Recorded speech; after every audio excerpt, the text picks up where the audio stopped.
heyday of I guess when I started collecting. But even that was often seen as a second string, and often he's been considered a bit of a joke's probably a bit harsh, but the kind of the poor man's Captain America in the Avengers world, that sort of thing.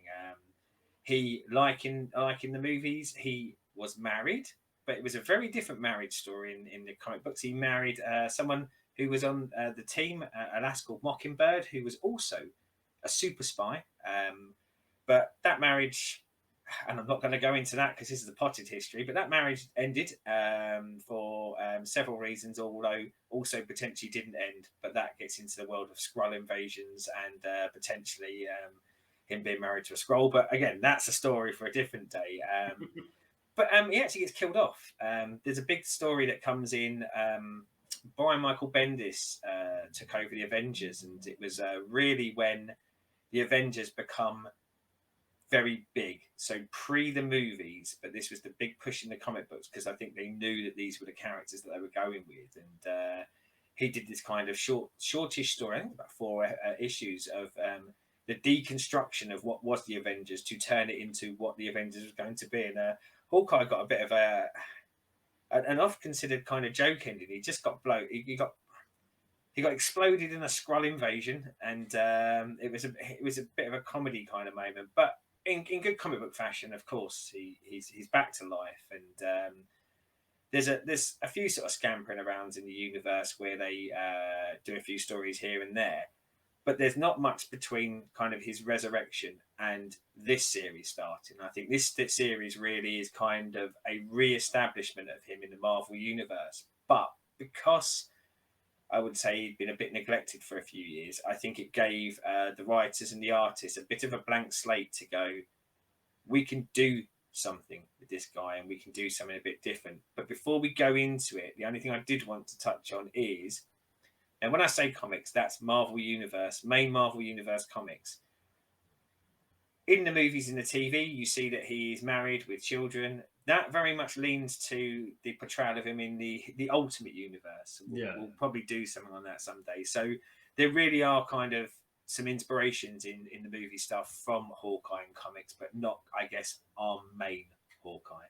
And that brings us to this series, which as you say, you've got the Panini one there, and I believe that collects the first 6 issues and also one from Young Avengers, doesn't it? Yeah, so it's issue 1 to 6, and then Young Avengers Presents Hawkeye is the added bonus.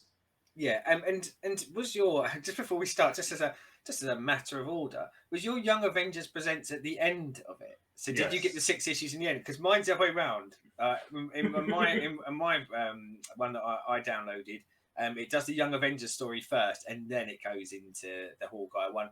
I would say, to very, very briefly touch on that Young Avengers one, I like the way yours did it better, because I think if I was coming into this new, and obviously you buy it, but say you were flicking through it on the shelves in the store, and maybe I read the first 5 pages of the Young Avengers bit, I probably would have put it down and moved on with my life. But it's not great.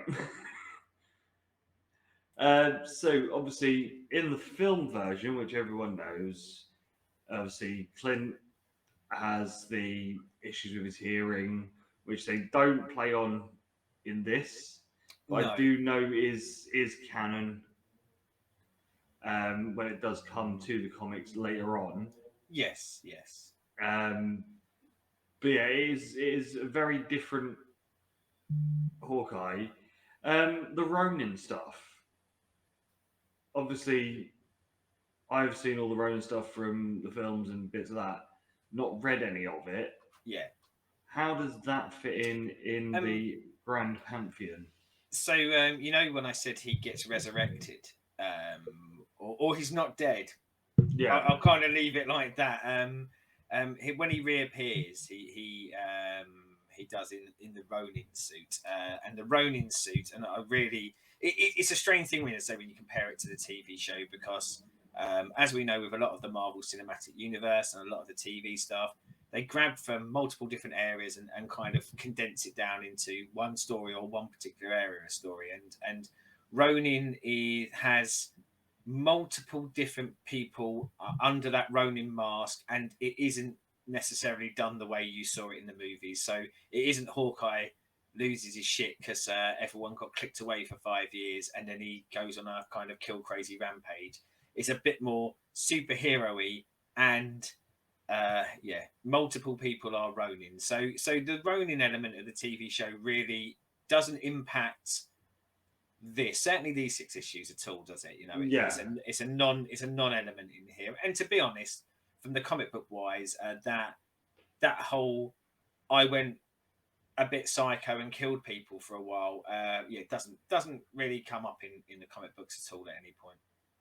Fair enough. It's just one of those, like, obviously I know the Ronin backstory of obviously why he does it in the films, and I know that it is a thing in the comics, but I didn't realize that it was it's not often, so much it's just Clint, but it was other people that were it's been used. guys. Daredevil's been Ronin, Echo has been Ronin, and more often than not, it has been to conceal the identity of someone for a reason. I think Iron Fist has been Ronin. Actually, no, I think Iron Fist was Daredevil while Daredevil was Ronin. Anyway, all of that kind of aside, it's less. It hasn't got that element to it. It wasn't a kind of key moment in time where someone, and obviously in this case where Clint kind of took up that guise to become vengeful or anything like that. To be honest, it was probably Brian Michael Bendis thinking he will look cooler in a Ronin suit than he would in his Hawkeye suit. Which, if you look at early Hawkeye, really Dude, bad. Don't rail on that suit. Fucking love that suit, man. With the giant H on his head. Yep, and the kind of sticky up hawk bits. Yeah, love it. It's and God, I don't want to go down the road of the TV show too quickly, but it's one of the things I hated the most in the TV show where she draws that costume and they kind of mock it. And I'm like, don't you fucking mock that? That's history, that. It was of a time, don't get me wrong. I don't expect people to do it now, but it's an iconic costume for an iconic superhero. And it's purple. I love purple. See, the purple bit's fine, but it's just the giant headpiece. Just not so much. It's too much like Hawkman. Well, again, he's trying to look hawky. He's Hawkeye. Or I imagine that's what they thought when they character designed it. But as you say, I mean, going into this, I guess that's a good point to kind of pick up on is that this story isn't your usual superhero story, is it? No. And I think in a lot of the stuff we will touch on when we do the show, or certainly the stuff I think we'll touch on because one of us has a love for it, often will be the stuff that goes slightly off the beaten track. So it might have some superhero tropes. It might have people who are in a superhero universe. It might have superheroes and villains in it. But it's not you wouldn't have seen this story 20 years beforehand, because people just weren't writing comics in this way and weren't writing comics like this. And if anything, like for the bulk part, and I can't think of any point in the 6 issues we get where he wears a costume in the slightest, does he? No. That this isn't. And I think that's one of the big points of this series is it's a bit of a day in the life, isn't it? But multiple days in the life. So almost this is what Hawkeye does when he's not hanging out with the Avengers. Yeah. And I think it's a really interesting look at that because that could also be done quite schlocky, kind of quite reality TV, which wouldn't have worked for me. But I think you find out a lot about Clint as a man as he is in the comics at the time, and his insecurities, but also his heroism and his frailties as a human. Always go back to stuff we've done before. You look at the Nightfall story in Batman, where you see Batman, who is a human, a highly trained human, no powers, going through one of the most grueling ordeals and winning out. This series starts with Hawkeye falling out a window and then spending months in hospital in cast because he's absolutely ruined his body. And I think it was a really good grounding spot. And that first scene, I think that's why it grabbed me. I read it at the time when it came out, and it really, really grabbed me because I went, I haven't seen people portray one of our bigger heroes, and he is a bigger hero in the Yeah. context of the Avengers in this way with these frailties. Yeah, it's like it starts as I said, he falls out the window and is broken. Yeah. In hospital. You see him then getting wheeled out and has got that sort of cocky, arrogant, no, I'm fine, because that's what he thinks he should be, but really isn't fine. Yeah. It's a great introduction to what this Clint is. And you said about cockiness and arrogance. So hero Clint had often been portrayed as cocky and arrogant, but often unnecessarily cocky and arrogant. So cocky and arrogant in situations he really shouldn't be because he was taking a bit of a whooping or a bit of a hiding. And I guess it was always portrayed as a bit of a defense mechanism for him. So when he's standing next to Thor, he was the I'll make a quip, I'll mock you because I am feeling a bit inadequate, but probably not so well presented as it is in this. This is him when he's not standing next to Thor, still portraying himself as cocky and arrogant, but clearly feeling inadequate about large parts of his life. And then you get the bit where obviously he's walking home, and at this point it was when I really noticed the art style that they've used for this one.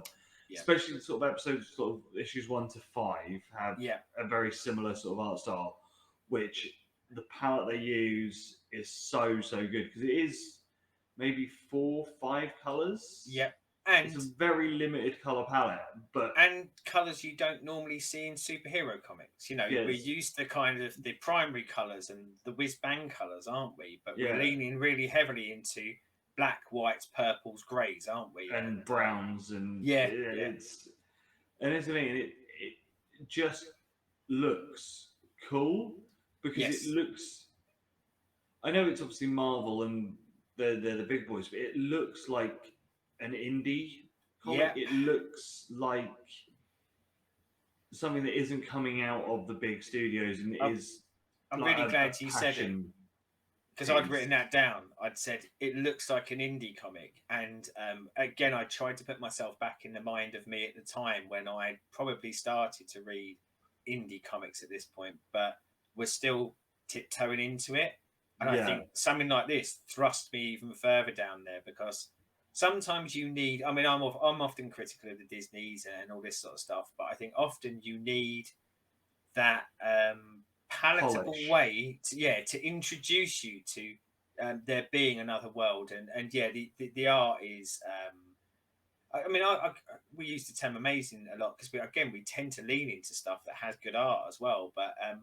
This was amazing and stunning, but not in that it's not a poster, it's not the sort of thing where you go, I say it's not a poster, it's not a traditional poster. Jim Lee as an artist, he draws his heroes as heroes, like, his Superman, and you put that on the wall and you go, Jesus, you wouldn't mess with Superman. Whereas this is, it's us, isn't it? Yeah. Like a lot of it will be him walking around the streets, and but rather than kind of walking around the streets in a costume, very kind of upright, muscles and all this sort of thing, like he will actually be hunched over, or like you'll see that he's bloody knackered and he's had a long day and all he wants to do is get home. But you can see that in the way they draw his face, and obviously the way they draw a lot of the body language that comes across, and as you say, the palette that they use.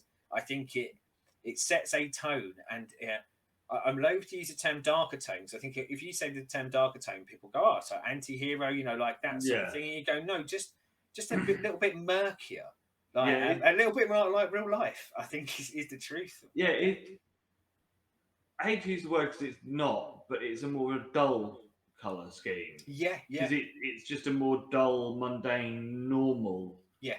Instead of, as you said, like when you look at Superman, it's blue, it's red, it's bright. Captain America, blue, red, white, bright colours. Wolverine, yellow, blue, bright colour. They're very, very bold, bright colours. Whereas this, as I say, it's purples, it's browns, it's greys. it's lived in. It's a very And just lived in look. just to set your mind at rest, Chris, while we're doing this bit of talk, I will be putting some pictures over the top of this because it's something that I think would be nice for people to see. And I go, well, shit, if we're going to bang on about it, we will. But Yeah. one of the things you said there about dull, but not in a it is dull way. One of the things that really struck out for me, and as I say, David Arger, who pencils the most predominantly this. I think he's great, but of course the colorists do such a grand job on this. And I'd seen Arja do another series with Matt Fraction, and we will do this at some point as well. Because if you've liked this, we're coming back for these two doing another series, which was the Immortal Iron Fist. And there's some similarities there in that they pick a particular palette, and because Iron Fist is green and yellow, and there's a lot of green, yellows, golds, things like that. But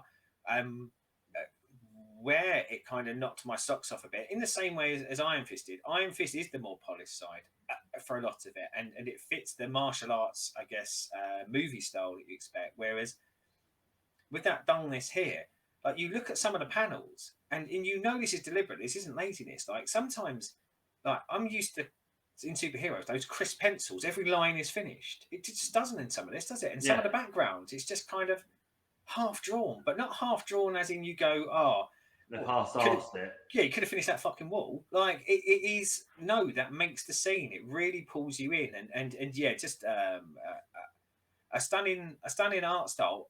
Whilst you know that's Clint Barton, you know that's Hawkeye. It's not like they totally redesigned his look so he wasn't familiar. It is like him in civvies after a really hard day for most of it, isn't it? Yeah.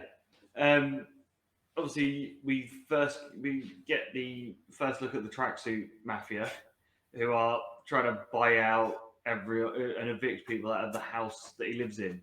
Which, especially because he makes a big point of that he's fucking minted. Yeah. Because he's got all that sweet Avenger cash.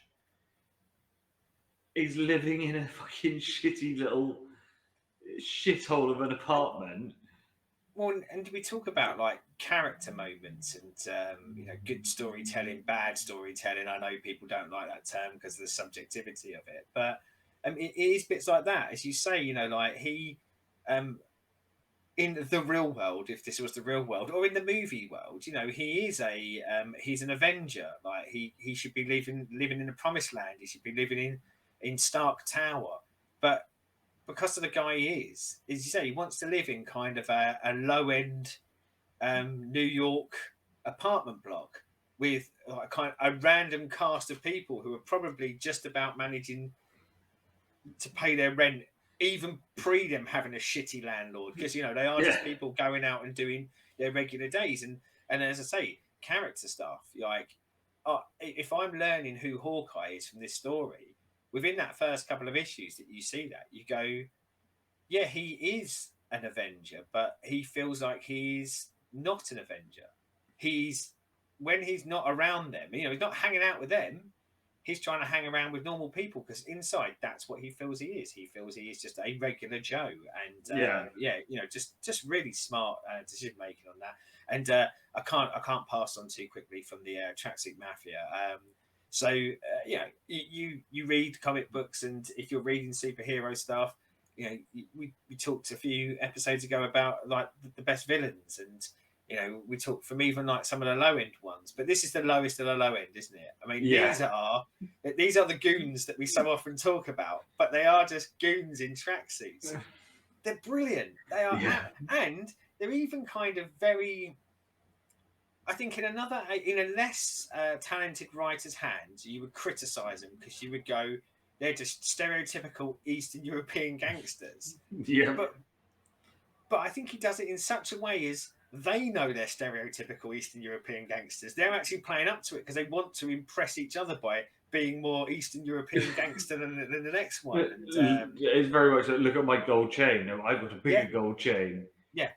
And I imagine it's what some people do. They go like, these are the things that would impress my friends, so I'm going to be more impressive than them. And you must have noticed this from a wrestling world of the overuse of bro, and you must have been thinking, did Vince Russo come along and write this? But in any other comic book, you go, well, he's just going to tonk these twats really quickly, isn't he? But no, they make them really compelling. So it gave me massive flashbacks to GTA 4. Yes, yeah, And Nico and yes. what's his face? His brother or his cousin, Oh Ronan. God, what is his? Yes, yeah, Roman. Yeah. it is And Roman, it was just I was getting those vibes off them, and I was just like, I'm in for this. You know, it's that. yeah, You know, we've come over from, you know, Poland or Russia yeah, or that part of Eastern Europe. We come to the big times, go to America. We're gonna be we are bros. yeah.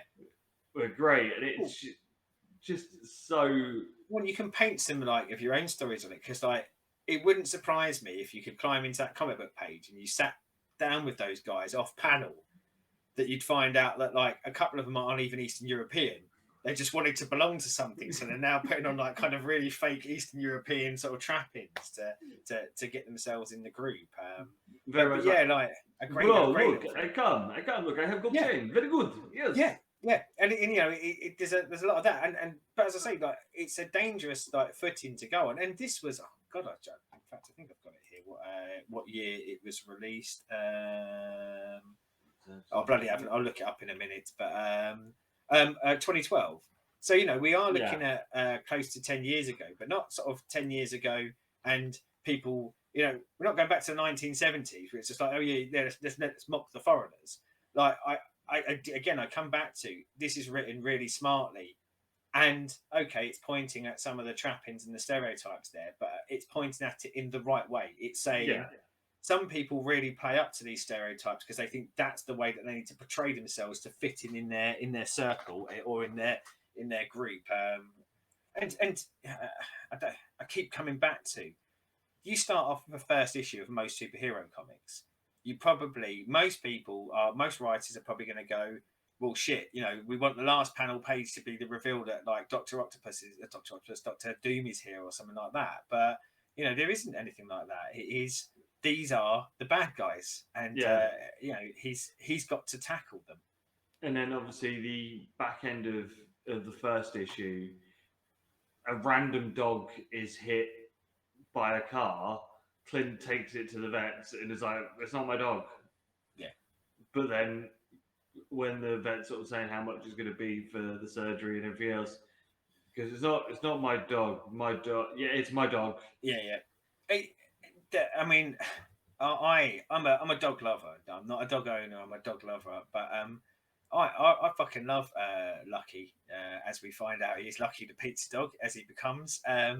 And there's just a scene in it, and I go back to the art where he walks in from the rain with the dog in his arms, and it, from a wrestling term, it kind of feels a little bit like cheap heat. But I actually, that is a comic book panel that punches me in the gut every time I see it, and I'm just like, save Lucky, do everything, sacrifice everyone on the planet to save Lucky. And at that point, you've got no idea. He's just a random dog, isn't he? Like, and he's a random dog that's lost an eye, and I don't know, like they do such a fantastic job with building sympathy for Lucky. And as you say there, like you get that character moment of, I am the cool dude, I am aloof. Yes, I'm helping this person, but I've got no, in this case a dog, I've got no connection. I need to be aloof. I need to be standoffish. And no, totally 100% in. That is my dog. I love that dog. And you know, we see that play out in the early parts of this story where, you know, we say he's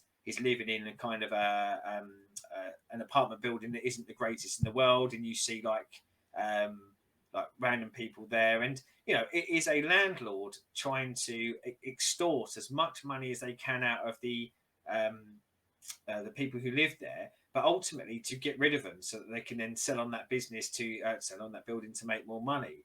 And Hawkeye, in the same way as he does with Lucky, is kind of, he does the hero thing, doesn't he? He kind of tries to take out the bad guys, but then realizes there's a smarter way to probably solve this issue, which is, as we said earlier, go and get some of that fat cash that he's got and buy out the building. And of course, you then get like a kind of rooftop barbecue moment, don't you? Where he,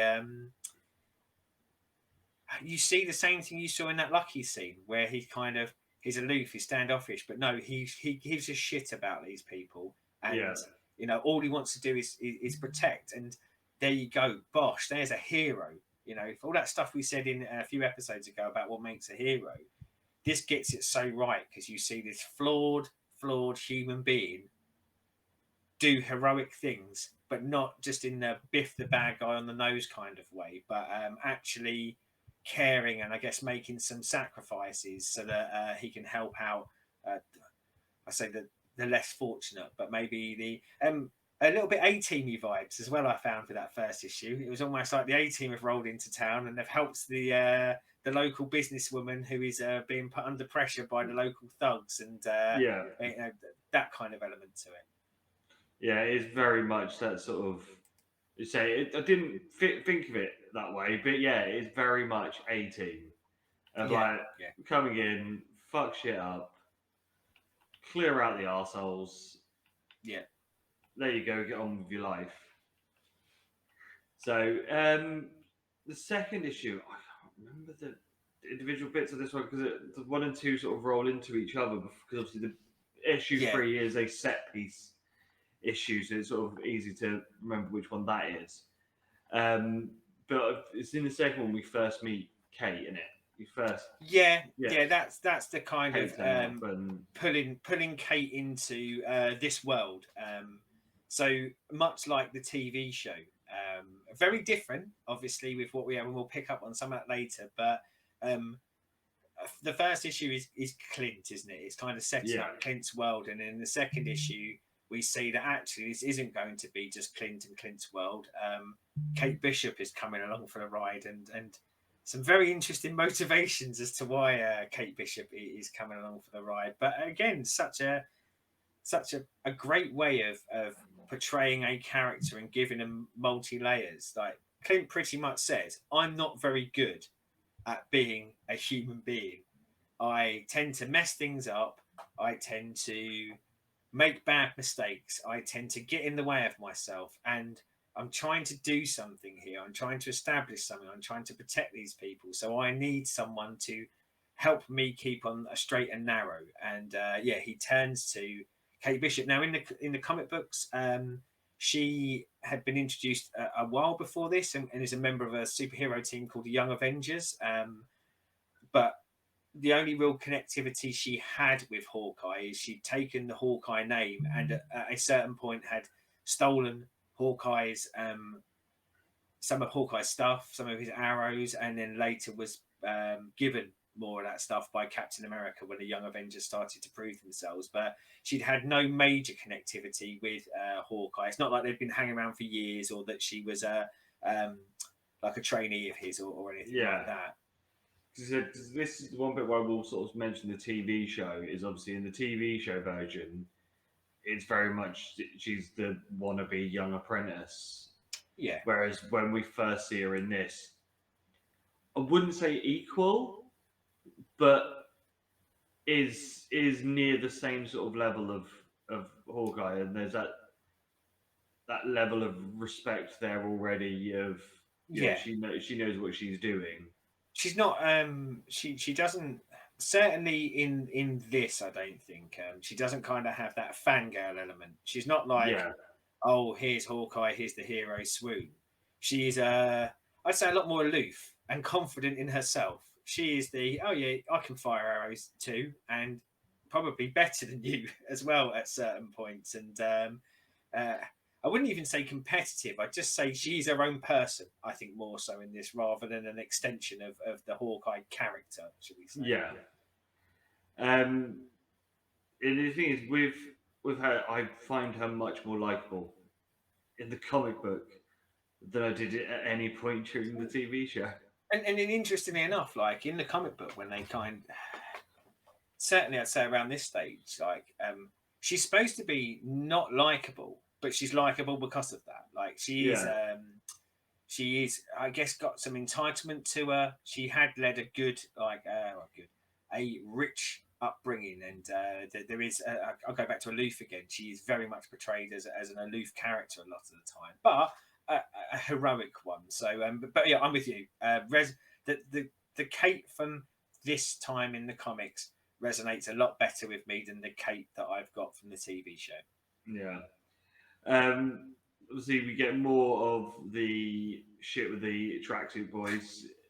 Yeah, they Lobbing. ain't going. They ain't going anywhere, are they? Like, No. they weren't a one and done. These boys are around. Like, There's the bit where they're lobbing out stuff out of people's windows, and he then goes to the poker game and yes, doesn't yeah, know anything about playing cards yeah, yeah, or brilliant, isn't it? gambling in any way, shape, or form And again, it's in a Chinese mock casino. it's kind of and probably has been done a lot before and a lot after. But again, I think in the format that it is, it's really clever, subversive storytelling, isn't it? Because normally the hero turns up to a poker game and you find out very quickly that they're a master of poker, and you get that bit. But yeah, he just turns up and he just knows nothing, doesn't he? He's just kind of like, what? Oh. And again, gamble, I don't know, and then just start strapping. That layers of Clint again, isn't it? Like we are being introduced to the Clint that Matt Fraction wants to tell us about, and that Clint is well-meaning and very, very, very good at certain things like firing arrows, but also very, very inept at large parts of life, which I guess makes him a really good everyman in this for me, because we've all got some of that, haven't we? There's stuff that we're good at, and there's stuff that we're terrible at. Before spoilers, before the show, me and Chris were talking about playing Football Manager, like we tend to, and I think of myself as relatively handy at Football Manager. You asked me to put a shelf up in the background, no chance. And I think it speaks to like us as humans that we're not always naturally great at everything, and that grounding of him, I think, makes him very compelling in this comic book, because it runs a very fine line between that guy that we see in other things, that guy who is just a bit of a fucking idiot sometimes, but everything kind of goes his way. And I think they layer in enough of, actually, he's not only a bit of a fucking idiot sometimes, and sometimes does everything go his way, but also he's a bit shit at life. And I think that, again, that extra layer makes him very, very. I wouldn't revere it as much as I do in spoiler. I really do love this. I think if it had just been, he tripped over and fired a bow off by accident, I think there's just that extra bit where you go, no, we show that sometimes he puts himself in situations and thinks, I'll wing it, and he fucking doesn't. He's got no clue how to deal with it and ends up having to scrap his way out. Yeah. So we will go into which easily the best action episode of all of it. Issue 3, where we get the car chase, but how it starts. To say, for those who have watched the TV show, we are talking about that car chase. The one, I think that was episode 2. No, was it 3? Episode 3. Episode 3 of the TV series. Other than what Chris is about to go on to here, the car chase in the TV show is pretty much a kind of a direct lift conceptually, isn't it, from what they do in the comic book? But yeah, wax lyrical on it, because I know you love this as much as I did. So it's all about the beginning bit, where how we find Clint gets into the red Mustang. Yes. So he is out doing a shop run because he needs some bandages and some sellotape. Yep. Ends up hooking up with a girl who's trying to flog the car. Yeah. Turns out she'd robbed the car from the Tracksuit Mafia. They're in minis, numbered. Beautiful, isn't it? It's like they're in Herbies, aren't they? Like, but in a mini version. It's an Italian Job meets Herbie goes bananas, with Eastern European gangsters driving them. And then in a bit of it where they're running out away from them, we then get a car crash where Kate hits the Mustang in her Beetle. Yep. And then she's the one that's driving as Clint is firing off all the trick arrows. he has all of the fun ones, the acid,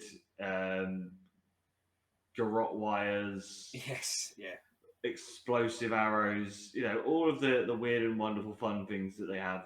No fucking Pym arrow though, No thank Pym fuck arrow. for Stick your that. Pym arrow up your ass. But yeah, this for a action scene, which is basically a car chase, these can be really hard to do Yeah, in comic books. I've yeah, seen a few that I've looked at and gone, you you're expecting a lot to jump from point A to point B to point C to yeah. point, whereas this has a really good flow to it that makes sense of the action as it's going on. Well, and bearing in mind what we said earlier about the art style, like in the hands of your Todd McFarlane's, your Jim Lees, your Rob Liefelds, they were known for their movie-esque, almost like movie posters with their action scenes. But we've described what the art is like in this, and the artist is like this, and they do this in that art style, don't they? It's not like Yeah, suddenly he changes up and goes, right, yeah, like no, traditional superhero fare here. It's a real shame for me because I would say to anyone who watched the TV show and liked that car chase, please, please, please read it in the comic. However, I really wish people had read it in the comic first because I think sometimes when you've seen that with the moving pictures, it might lessen some of the impact of it in the comic book. But yeah, I'm with you. What a great designed action sequence shown on the sequential art page. And like you said earlier about how Clint gets into this car chase, and it's obviously something you couldn't do in the TV show because he's a happily married man. But one of yeah, the plot points about Clint through the years is Clint has, as I say, he had a wife at a certain point, but he's dated a lot of people in the comic book world. I mean, often he was someone who did sort of kind of shift around dating, so he's got this history there, and they don't shy away from it. Like he actually kind of embraces the thing of going, I'm quite popular with women, but I'm actually terrible with them. Like yeah, we do tend to sleep together, and then it tends to end really badly because they realise that I'm a bit of an asshole, and then they don't want anything to do with me anymore. And of course, this is your action scene version of going, yeah, it didn't work out for this lass either, did it? Now, yeah, admittedly, you could argue that her stealing a car is what made it not work out for her, but I think it was that again the layering on of who this Hawkeye is. Um, Anyone else goes out to get bandages and sellotape, they go to the store, they get it, they come back home, they bandage whatever they need to, they sellotape it. This guy, he goes out, has that kind of hero guy moment that I think would be again very different in a lesser writer's hands, where he goes and meets this like really hot woman with a lovely car and he sleeps with her and isn't everything brilliant. But no, for Clint it isn't brilliant because that bit did happen, but then he has to go through a chase scene with a load of Eastern European gangsters in minis trying to kill him, like who come in whilst he's just yes, finished yeah, coitus, yeah, as trying to start shooting at him as he yeah, dives out of bed butt naked, and we get a beautiful moment where they use the old Hawkeye face yes, to yeah, keep his modesty, shall we say. yeah.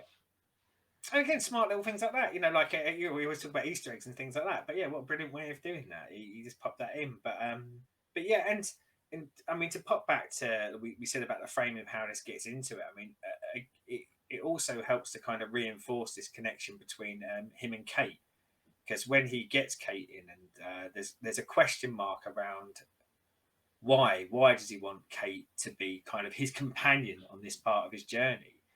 And he pretty much says, because you're too young, so I won't try and sleep with you. Yeah, And like uber honest, because again he recognizes his flaws, and he recognizes that if she was let's say for the purpose of the people who've only watched movies and TV, if he got Black Widow to move in, he would probably try and sleep with her. And if he was successful, it would probably mess things up. And if it was unsuccessful, it would probably mess things up. So, it gives us those character moments there again.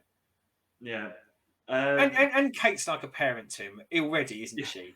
She is yeah, having to shepherd this feckless, albeit talented idiot through life. And again, I think that's why she becomes very compelling in this, is that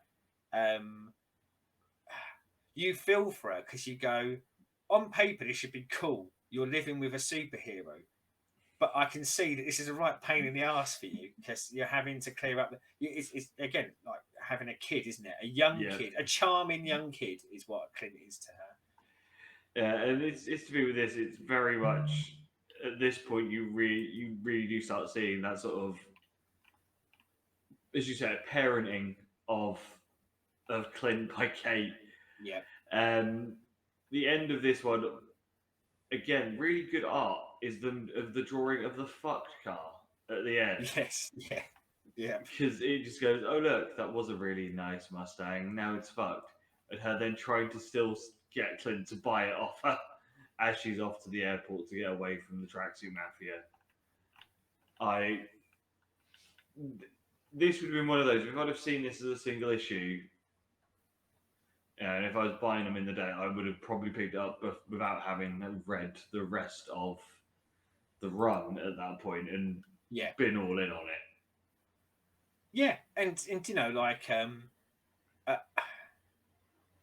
keep saying about like the context of the time, and it would have been a tough market. I mean, I'm not going to say this sold like millions, but it was popular and it really found its audience. But it was at a time when comic books weren't selling particularly great, and I think as much as it's found its audience and was reasonably successful in the world that it was still kind of probably just selling enough to break even for them because Yeah, you know like it's a company that's there to sell you the hero dream, and you put something out there with a quirky art style.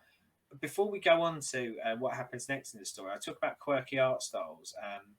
The covers for this are amazing, and if anyone, and again I'll splicey the covers in, but for anyone who saw any of the promotional material for the TV show and thought that looks really cool, they're pretty much based off the covers of these of this series, and I think the covers is probably what attracted me to them in the store. But I think maybe opening it up, people might have been taken aback by the art styling and maybe not necessarily drawn in. But yeah, yeah, a great. I'm with you. I think this is something that anyone, you know, we talked. I think it was what's that Killing Joke one that I give this to a non-comic book reader and say read this, and I think they would get something out of it, and it would pull them into reading comic books. yeah, and it's one of those because it's a car chase. Everyone's seen a car chase. Whether Yep. you watch, if all you ever watch is fucking Emmerdale and soaps, you will have seen a car chase, even in one of those. Still But it's remember when I was going to say I still remember I was going to try and do like an EastEnders poll. I'm pretty sure Tiffany Mitchell got run over in that, but don't fact check me because I'm not that sure. But there is always, everyone knows a car chase. It's something that is relatable, but it's a way of seeing it in a different medium. And I think that this is, as I said, I've seen a few where they've done car chases and stuff, and they're not always easy and to go with. But this works. But also like things like they're doing it in the minis. Like it really, as I say, it's a nod to the Italian Job.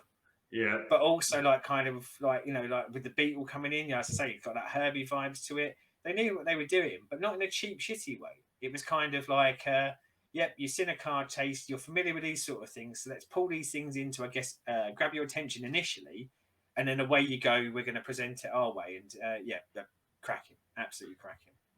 So we then get the 2-bit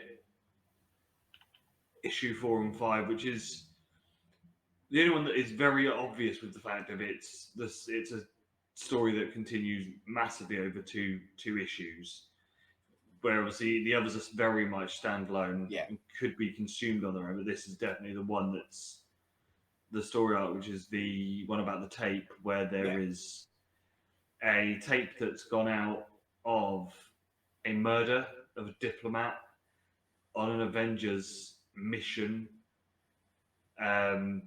And Hawkeye is off to get it back. And this is the one where we see a cast of weird and wonderful villains that aren't the tracksuit mafia.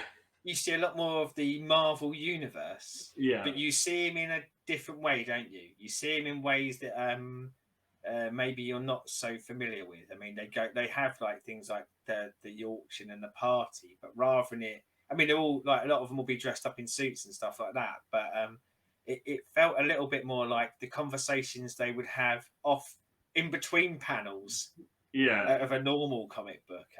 And yeah, like you get the Kingpin, don't you? Get Madame Mask. I'm trying to think who else in there, but you get to see. Um, I don't know. Again, the Marvel universe through the lens of this series. yeah, and again, it's the art style on this helps because there's bits where they're doing a dive into the pool, Yes, yeah, and Hawkeye's there trying to make sure that Kate doesn't hurt herself in doing that, and then yeah, sort of hurts himself in it. But the way they do it with just blacking out them as like as a reflection or as a yeah. shadow falling just looks so good. And it is the first time we do get a bit more colour in Well, it. when you mention that particular pool scene, it actually reminds me of something that I'd written a note to remind myself is like they top and tail that issue with this, don't they? Like and it does it a bit in this in certainly the bits you've read. It is you'll almost jump into a scene at the beginning and it will have that narration by Clint, won't it? It'll be like, oh, Yeah, and this is when things went really bad, yeah, and then it will tell us the story, and then you get up to that bit. And as I say, this is not that this is particularly the newest and freshest thing, and no one ever done it before, but it wasn't a style that we were seeing in superhero comics at the time, and that was particularly fresh of it. And yeah, looking like it looks, but yeah, I really liked that element of going. I'm jumping in towards the end of this to kind of go. This is where it got to, and now feed me the ingredients that got that to this got us part there. of the meal. Yeah, And it's something that TV's done a yeah, lot. You'll get a lot of TV shows where you go, oh look, your hero is in peril, or yeah, the main character of the TV show is in some fucked up situation. We've all had a day, yeah, and then it then sort of tells you how they've got to that, and that's normally yeah, the halfway point, and then it follows on from there on out. And yeah, this I really like, and as I said, obviously we've got the circus part where we see a different color palette definitely comes in at yes, that yeah. point to give it the difference in there and make it look Well, like again, something that's a big event because well, obviously the whole point is we are getting characters that we haven't had for the rest and, of the and it's story. great, isn't it? Because you're not in his block anymore, are you? You're Yeah, not hanging around that apartment building. So almost to signify that you're in a different part of his life, as you say, they introduce a different, and again, very similar in the way they do the color palette, isn't it? Like again, they probably moved from those sort of 4 to 5 colors they were using to 4 to 5 other colors that they were using, and then every now and again they'd introduce some of the Hawkeye colors in, so you could see this is Hawkeye coming into this other part of the world. yeah. I mean, if anyone hasn't picked up so far that we like the art on this, then Jesus, like, come on, we like the art on this. This is amazing stuff. But yeah, so that is a really cool sort of double feature issue on that sort of how he gets to fighting Madame Mask, Kate pretending to be Madame Mask, Yeah. and the interrogation and them finding a way out of it all.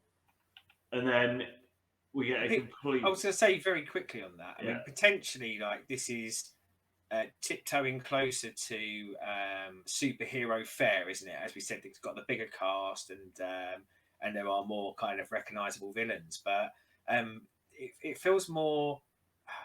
God, I don't want to use the term that I'm going to use, but it feels more like Hawkeye stepping into a James Bond world rather than maybe necessarily, but yeah in Hawkeye's way, like yeah, he doesn't all of a sudden issue learn how to gamble. He's still Hawkeye, kind of going into this world, and like that whole premise of the tape. What if there was a tape of a superhero killing someone, and the villains want to buy it because it's extremely powerful for them. They want this stuff. This is their dream come true, isn't it? To show that the yeah. good guys are the bad guys, and yeah, a really kind of refreshing story, a refreshing idea for the 2 issue arc. See, just looking over at the Bond DVDs I've got on the corner. Very Casino Royale. Yeah, yeah, yeah, Yeah, we go off to the island to go and play to bid for the tape and stuff. yeah. Yeah, I really like this. And then we got, I think my favourite visual issue was 6 because of the massive contrast and it looking a lot more like sort of animation style draw drawn. It looked more sort of like the cartoony, as in the Saturday morning cartoons sort of style. Because it was brighter colours, it was much more blacker outlines, and because of what the context of the story, because it's basically Clint's at home, he's trying to set up a stereo system, can't do it. It's just brilliant. Sorry, I'm giggling already. It's just a fantastic, isn't it? Like, who hasn't done that? Where you've gone, this should be fucking easy, and just I'm so inept, I can't do this basic human function. Gets Tony Stark round to try and help him, kicks Yeah. off at Tony. We then get a couple of pages of. I think they're the Avengers at that point, but it's Hawkeye, Spider-Man, Yeah, yeah. and So at that Iron point Man. in the world, they are the new Avengers, and yes, Yeah, yeah, that is their cast of characters at that point. having a little battle, and then telling Clint to go and enjoy his holidays and have some time off. Yeah, Which then we then go back to him being there to try and sort out all this TV equipment and these new gadgets that he's bought, and well and truly being the technophobe old man just staring at the wires. yeah. Um, Well, and context-wise, that bit of that kind of "go home, Clint." We don't need you, basically. Like, yeah, I mean, from an Easter eggy or from a comic book world, I mean, that's what happened.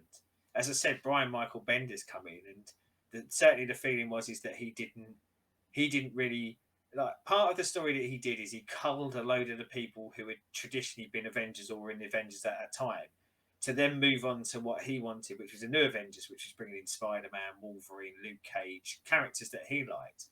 And of course, what Fraction does here is he distills that down to like a couple of panels, which is pretty much, oh fucking hell, he's turned up again. Why don't you take a few nights off, just get out of the way? Which is what they try to do with him in the wider meta universe, I guess. yeah. Obviously, it then becomes Christmas because it's around the Christmas period, so you get a lot more sort of a wintry vibe going on. There's obviously another party on the roof as he's trying to fix everything. They get well, aren't you an Avenger? Can't you get someone to fix this for you? Trick us up a party and all the rest of it. And then he has a really nice moment where the neighbours' kids come in to watch a TV show. And he just sits there on the couch with the two kids so they can watch their favourite TV show because their TV don't work. Yeah. Because, of course, the main satellite dish is fucked because Hawkeye put an arrow in it. Yep. And he's making the best of the life he's got because he's fucked some stuff up. But yeah, you're right. You get those beautiful moments where you just go, yeah, this guy really is talking about street level heroes like Daredevil, but he's a hero at heart. But you kind of need to forgive some of the shit you might need to go through to get there. Again, same artist, but I'm with you. Like on this issue, I think because he is really having to or they're choosing to play in the world of superheroes. They do it. Some of the panels. There's a couple where it's just their heads in boxes. Yeah. But that was what you used to get in the top left-hand corner of the comic books, like it'd be like Amazing Spider-Man. You just get this little picture and just smart little bits like that. And there's a few panels where they're having a fight, and it looks like Final Fight or something like that. So you've got your heroes over this side of the screen, and your villains kind of almost walking across this side, and just great little touches like that really draw you into it. Yeah, it's one of those of very last issue of a run. Is there a great story progression? Was it needed? Probably not. But does it make you love Clint more? Yeah. Fuck yes. Yeah. And you know, it makes you want to come back and read more Clint, and not Yeah. because there was a cliffhanger, but because you go, I want to learn more about this guy, or I want to see what happens to him, because I'm now interested in him as a person and the world that he plays in, and the people around him. You know, Yeah. I want to see Lucky again. I want to see Kate again. I want to see the tracksuit mafia again. Yeah, You know, the people in the block, and you know, are they yeah, all still going to be, you know, living there? And it was very, very clever yeah. in the way that it did that in that last issue. So So I was going to say in good news, Chris, yes. there's more. Ah. So it carries on.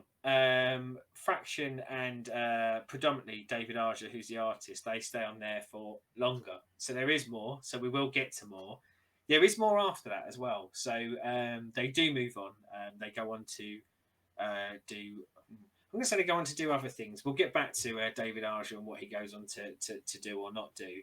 But there is a follow up to this. There is another Hawkeye, which I haven't read yet. I've read all of this run, but Yeah. there's one by one of my favourite writers, which I have recently purchased. I just missed it at the time. I don't really know why. So yeah, I think we'll come back and do volume 2 because I feel like from what you've been saying that you liked it. I did. Got it. So got it on an afternoon when I was in work because I was in the city. Got home. The other half was playing Assassin's Creed. Had the TV and the PlayStation, so I just sat, banged through it in an hour and a half. And the thing is, I mean, it is. We talk about sort of kind of monstering through things. There are they're not. It's not overly wordy, is it? No. You're not getting page after page of long sort of speeches. Now there are certain pages that will be crammed full of words, but when it's necessary. But a lot of the time, it lets the art tell the story, doesn't it? Yeah. Like I'm gonna say this, but I'm not sure. So tell me if I'm wrong, because I'm trying to remember. Because as unfortunately, I have read on a little bit more from this and had read it previously. You even get things like where you see the dogs almost thought bubbles. Yeah.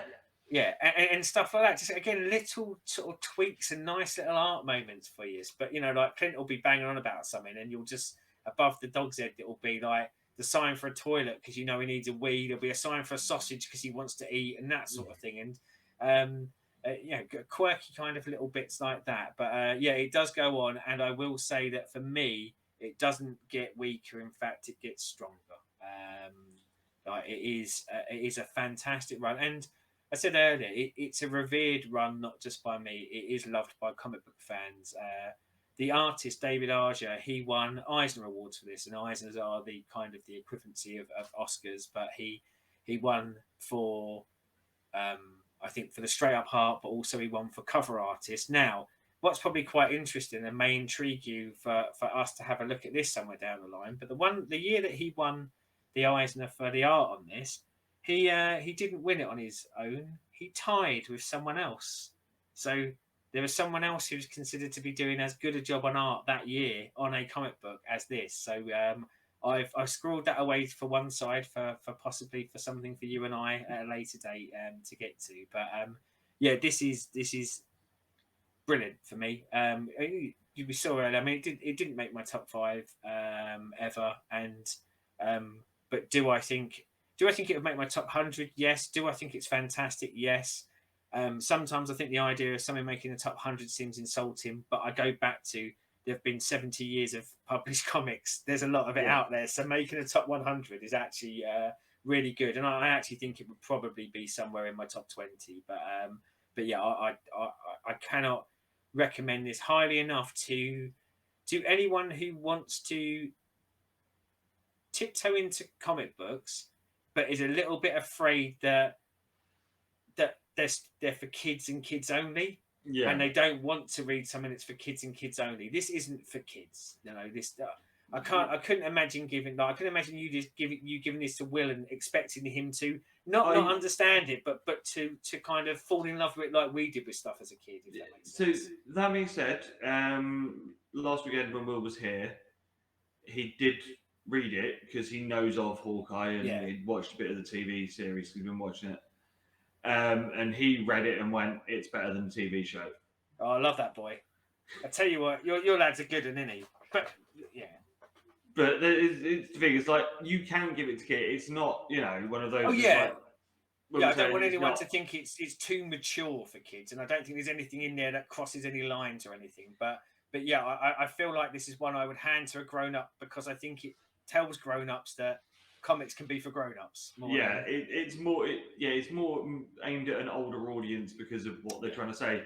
They said there's going to be a bits that Will would have read and not got. yeah.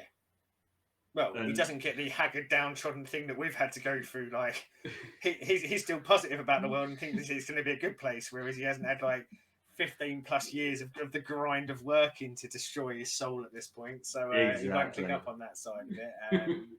But but yeah, do we want to jump into kind of comparisons to the TV show? So before we do into that, obviously we sort of going, would we or should we sort of suggest people go and get it? I think for a tenner, whilst this Panini edition is about, Yeah. I think it's a good place to go. And weren't you saying on Comicology in the group chat that aren't they Amazon, like pittance? yeah, Amazon at the moment, and Amazon own Comixology, but also they do stuff like directly for your Kindle, and I believe it was the 6 issues that we read on there 79p. It was. Bearing in mind when this releases, it might not still be, but I think because it's the first part of a run as well, and because it's on telly, I think you pounce. But I think even if not, I think you're looking at probably £3.49 to read it digitally if you're if that's the way you want to choose. But yeah, so I think it is a bargain. Now, as I say, you get the first 6 issues, and this is a series, and the series is longer than this, and there are. As I have sealed in my house, there are lovely deluxe versions of it in hardcover, but there are probably paperback ones of the whole thing that are reasonably priced as well. One of the reasons why I really wanted this in hardcover is because of, go back to the art again, the art is so nice. Like looking at that on a lovely, crisp, very, very expensive piece of paper really helps it, even though you could argue that at large parts it's scratchy and gappy and things like that, but no, it stands out. But yeah, there are cheap and there are reasonable price ways to get this and easy ways to get it, because we say you can buy it in WH Smith's now, you can get it online, so you can get it straight to your iPad. So yeah, please people, buy this. And that's the thing, it's one of those with when stuff is going to be on telly and the film's coming out, I can imagine if you are savvy, there are deals to be got. Because this was the reason I knew about this one being like the reissue was randomly it came up on Facebook on like the Disney Plus Facebook page of UK fans Hawkeye Volume 1 to 6 new edition tenner, and I was like, do you know what? I'll jump at a tenner. Yeah. Because that was the thing. It was like I'd looked at the Hawkeye stuff before, and it was like 15, 20 quid, and I was just like, I don't know, because at that point I'd only really known him from a little bit from Avengers stuff that I'd read and the films, and I was like, I'm not sure I really want to jump in on it. No, and I think other than like an arresting, attractive cover, which I think it does have, if you'd only known him from the films, I don't think it's something where you would go, oh yeah, fuck me, I can't wait to read a Hawkeye series. Yeah. Because in the movies, he is oft that like in the background, isn't he? Like he is kind of that guy that is there. Isn't he? He's the B. He's NWOB. Yeah, does his stuff well enough and has his moments here and there, but he's not Cap, he's not Thor, he's not Iron Man, he's not kind of in that echelon in the movies. But I think this shows you, and again, similar in the comic books, he's not in that echelon, and that's a driver for a lot of the stories for him. But this shows you that you don't have to be that person, and actually you can be more interested and more compelling by being the lesser hero, for want of a better term. 22 issues of it in total. the series runs to. So there's a lot to come, mate, and I would say there's some really good stuff to come as well. And it will probably be a way down the line because like we're building up a lot of stuff that we want to do, and obviously things also cost money and take time. But I think this will be something that we will revisit and probably do sort of volume 2. And I think if you're vibing with volume 2 as much as you did with volume 1, then obviously we can look to go from there. But yeah, I think we'll come back at a later date for more Hawkeye in the comic Yes. realm. So, the TV show. Yeah. If you've watched The Renaissance Men, you will have known my take on it when we reviewed the first 2 episodes. Oh no, it was the first 3 episodes. Yeah, it was the first 3. Yeah. And it was not really sitting with me. So much so, I've only actually watched the first 4 episodes. I haven't finished it yet. But the only reason I've gone back to finish watching it is because I like the book so much. I was like, let's see if they do actually do anything else from there. When this episode releases, the whole season will have been out, and people will have been able to see the whole kit and caboodle. And at this point, we're actually clearly we're recording this between Christmas and New Year. I've got a Christmas cardy on. We spoke earlier about consuming lots of food, but let's just say I have only seen up to episode 4 as well. That might give you a hint that this might have been recorded at a different time. But yeah, it is hard, isn't it? Because I think when we talked about it on the Renaissance Men, there was a bit of an enjoyment divide, and even you and I, we weren't on the same page with it, were we? Because I actually quite liked the first 2 episodes of it. I hated episode 3, and I wasn't mad keen on episode 4, and I've got a horrible feeling I'm not going to like 5 and 6 either. But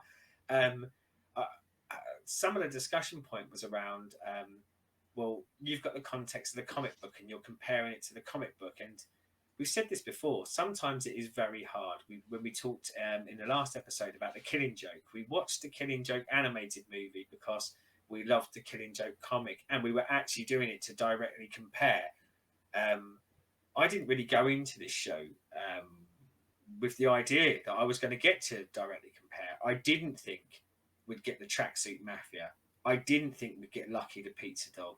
The advert said to me we were going to get a really trashy Christmassy Home Alone bollocky thing, which, you know, if that's your bag, that's your bag. But I didn't want that. And I think one of the reasons why I didn't want that is because I've read some Hawkeye stories, this being one of them, where I go, he can be a really interesting character.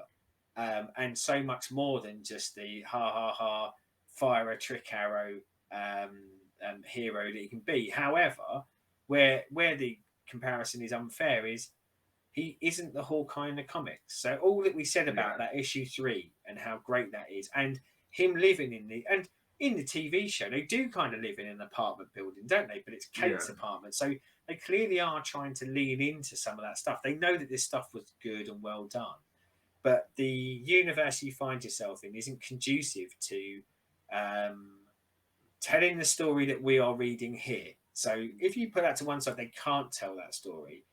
I wanted to kind of have a look and go, well, what have they done with the elements they've taken from this? And do you know what? I do think they've done a really good job with the Tracksuit Mafia. I do think they're funny in the TV show, but funny in the way they are in the comic. They're not so well-rounded or I guess so influential, but I like having them there.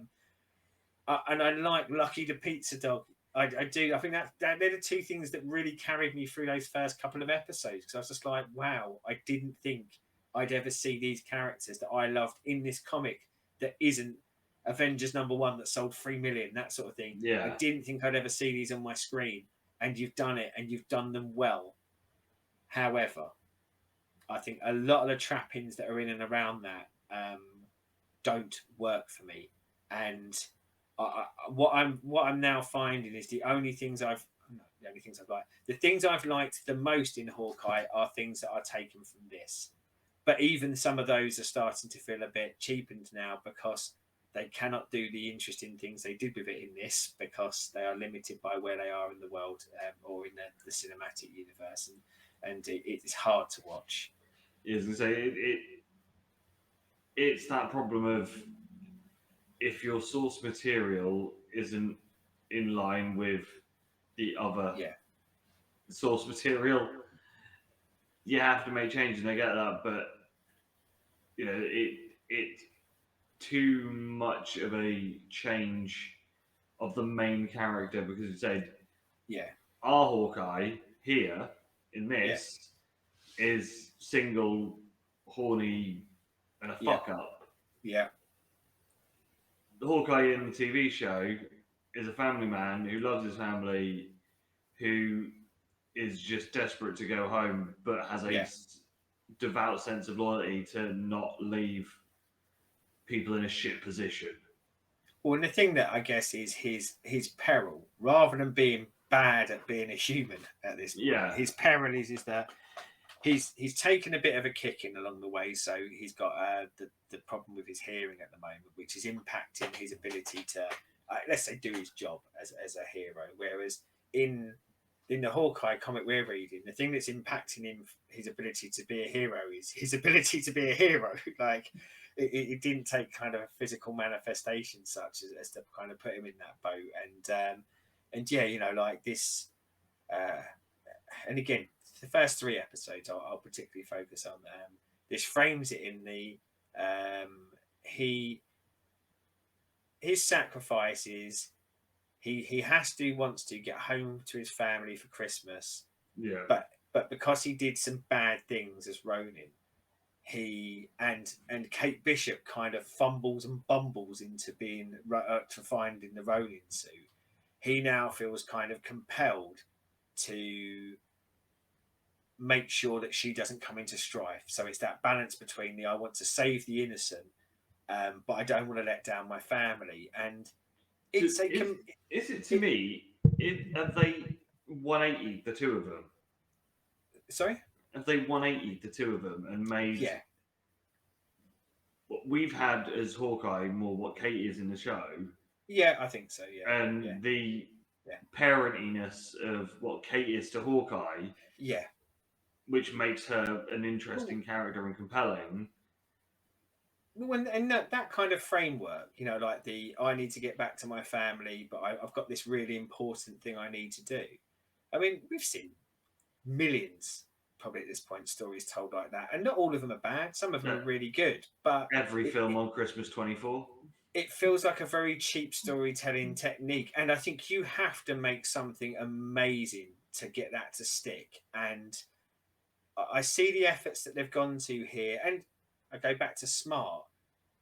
Of all the comic books that Hawkeye's ever been in, actually, I'd argue that the people who made this were actually smart to go to this one, because this probably is, without having read every Hawkeye comic ever, this is probably the best Hawkeye comic run ever. So Yeah. to borrow from this, you kind of go, okay, that is at least to a degree smart to go to the best source material. However, um, then to kind of put it around such a cheesy story, Yeah. it lessens it for me. And like we said, the Hawkeye in this universe is different to the Hawkeye in the comics, and clearly the Kate Bishop we're getting in this is different to the Kate Bishop in the comics. Um, that's a shame for me. And you're right, it's a 180 like here very much, where Clint is the father figure to Kate, and is trying to kind of bring her along, and she's kind of the comedy, sometimes competent but fuck stuff up, Yeah.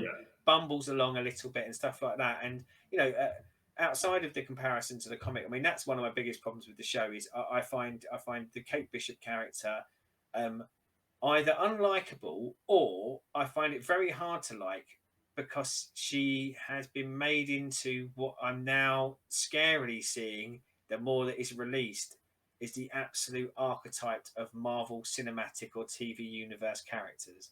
They can't seem to get away from making their heroes the comedy. I've always got a witty one-liner. And don't get me Yeah. wrong, I live in a world, and there's lots of people I know who are very funny and say some very funny things. I also live in a world where lots of people I know don't say funny things and things like that. And I think we are a little bit too focused in the. I mean, I think I said on a Renaissance Man, or possibly in one of our chats, is she's young female Star Lord with a bow and arrow. and I didn't want young female Star-Lord with bow and arrow. I wanted, um, I don't know what I wanted. I probably wanted the comic book version, but I think what I wanted was for her to be more interested in that. Yeah, it's very one note. Yeah, yeah, and I worry about kind of the one-notedness of it. Of um,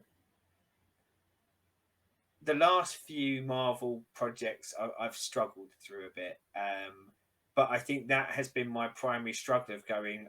I'm not seeing the new and the interesting. I'm not seeing. We said earlier about borrowing from this comic book. So Marvel Cinematic Universe borrows from all eras of comic books, and somehow, probably because of Kevin Feige, could give that man a raise.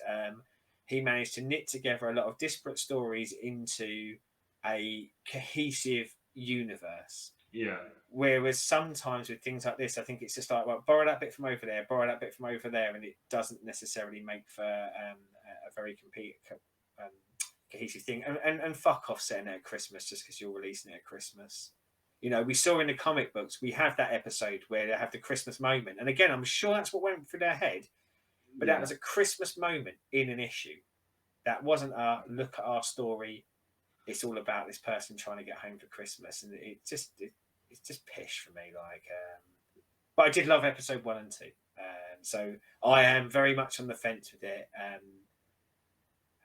But I feel like I'm on the fence and I'm going to fall off very, very quickly. Come and join us on my side of the fence where it's fucking dull. It's got less interesting for me. And I mean, you've seen the episode 4, haven't you? Yes, where Black Widow's sister turns up. And I'm just like, the only reason that's there is because they need to tie into the film. Well, but do you know what? Like, and this is the sad thing for me for this as a TV show is that they did that bit at the end. It was a post-credit scenes for spoilers.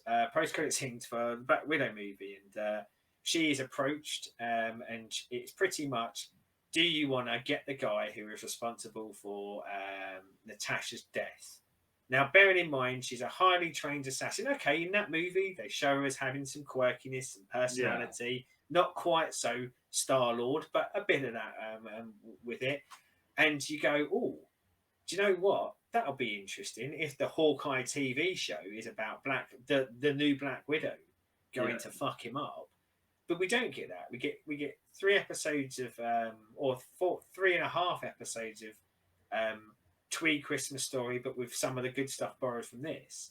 Just to have that WWE-esque cheap pop moment where she just appears doesn't kick the fuck out of everyone like she should do. The only one who should actually be able to do anything against her is Hawkeye, because presumably in this universe we say he has been trained as a kind of super assassin guy.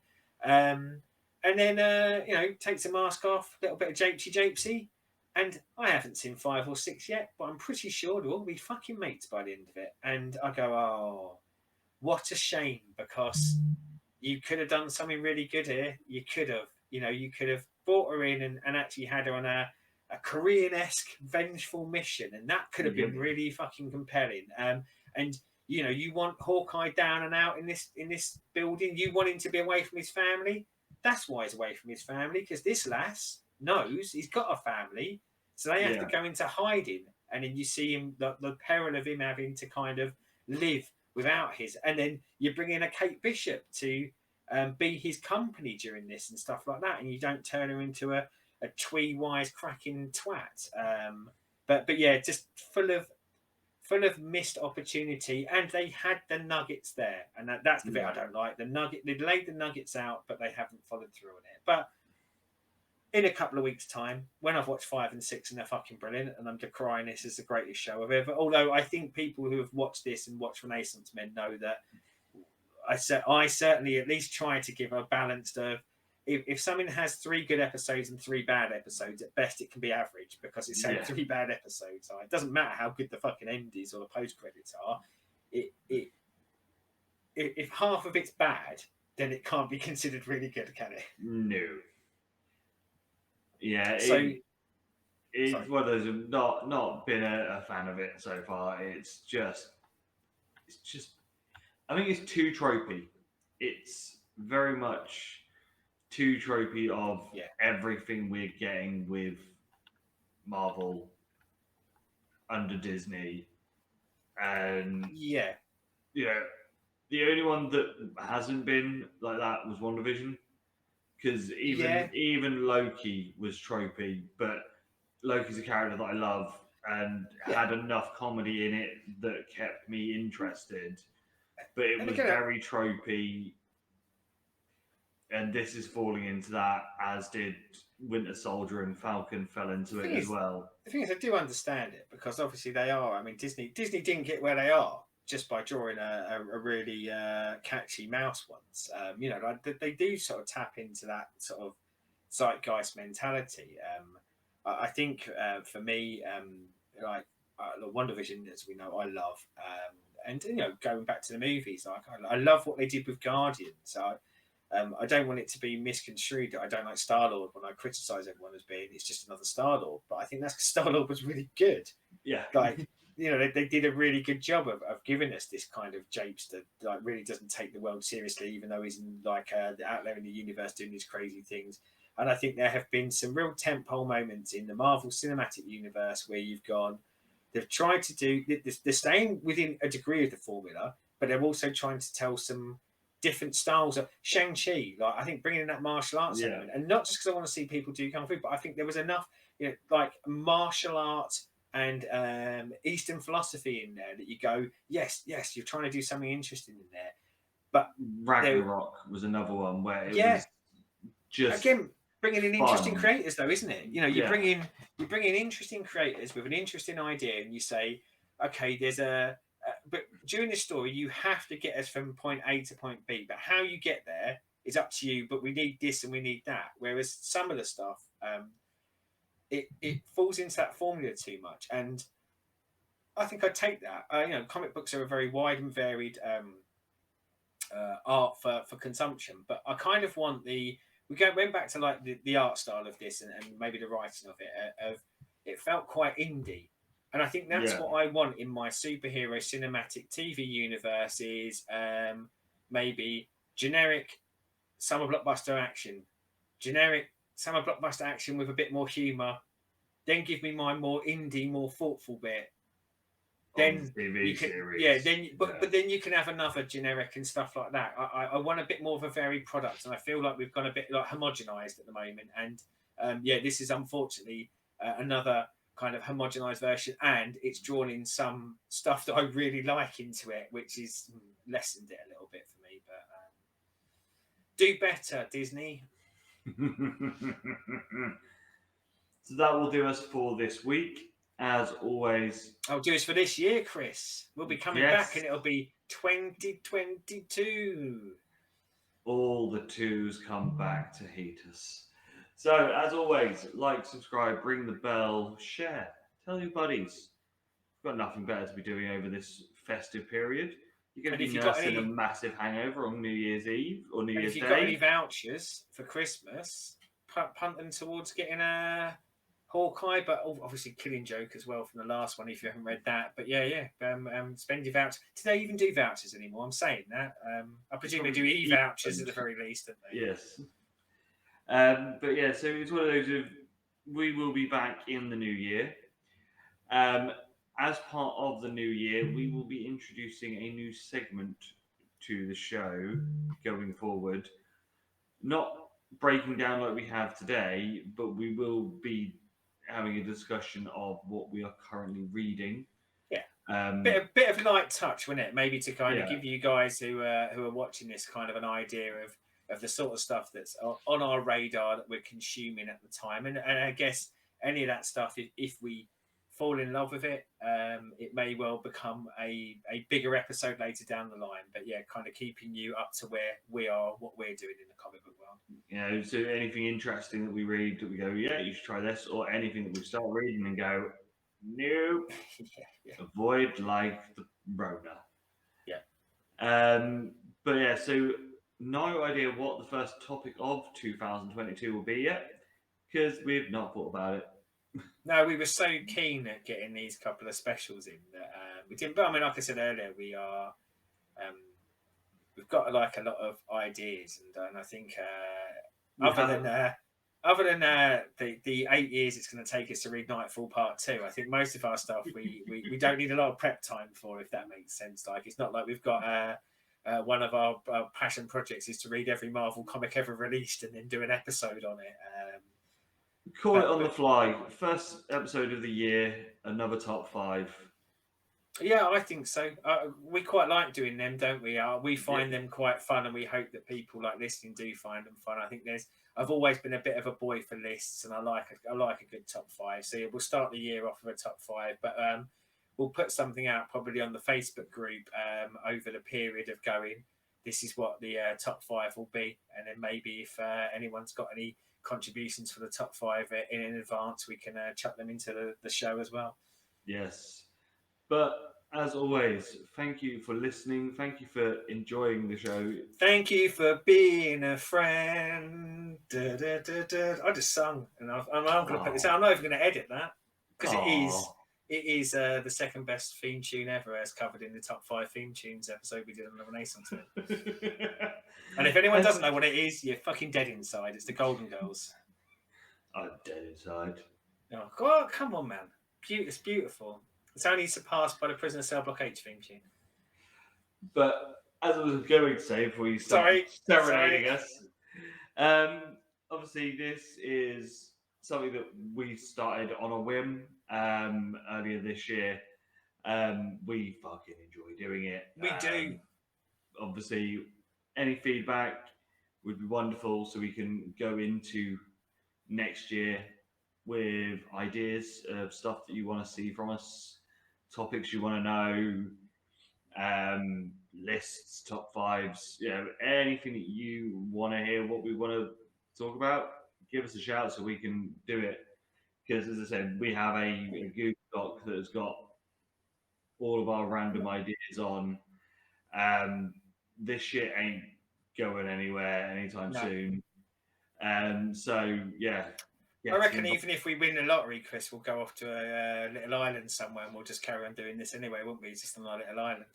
Yes. The background will change. There'll be palm trees behind us, but the content will keep on coming. No, you'd still be in a room full of pops. Oh, yeah. There'll be a palm tree behind the pops to keep them shady so that their boxes don't melt.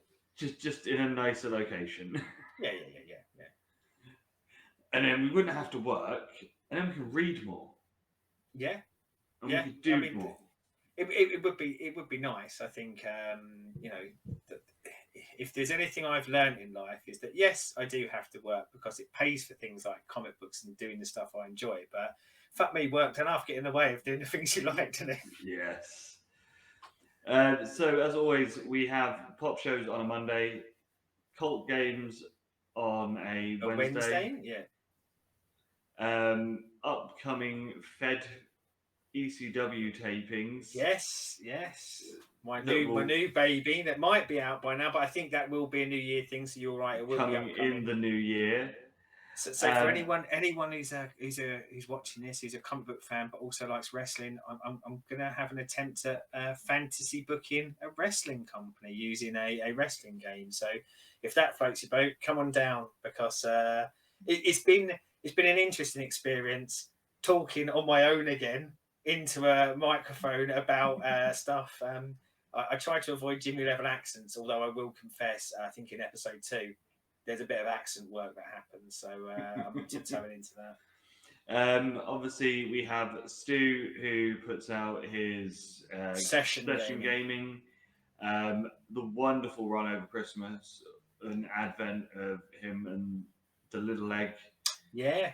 Legoing it up on the advent calendar. And the main event, the granddaddy of them all, the Stiffies, that you will have seen our end of year awards, and the wonderful Christmas special that we put out, and the main show, Renaissance Men, that you will get into your ears every Friday, just filling your lives with joy. Yep. We're going to be locked down again, so you might as well watch us. That's what I'm saying. pretty much come January, you might not be able to go outside. So come January, this is it, people. Like, this is what you're getting. So come in, join us. And until next time, and the new year, goodbye. Goodbye. Happy New Year.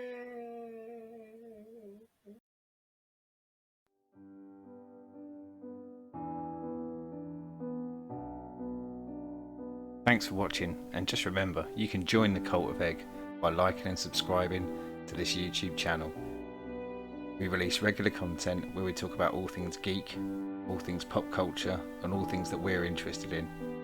You can also come along and join the discussion on Facebook groups and Renaissance Cast. And you can join us on our Twitch channel where Stu regularly streams games. And if you'd like to support us, then please follow the link for the Patreon. Thanks very much.